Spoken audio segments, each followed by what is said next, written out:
hearing is resumed.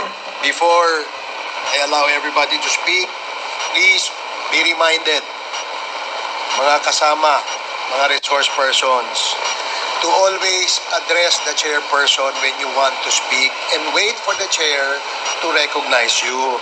Para ho maganda yung communication, yung palitan po ng ating komunikasyon.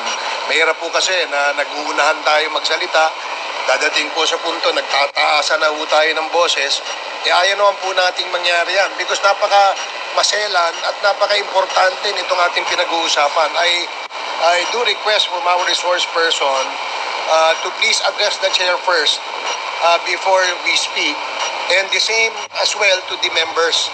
No, please address the chair. Let me be the traffic enforcer here para malinaw at maayos ang ating hearing sa ngayong umaga. So I hope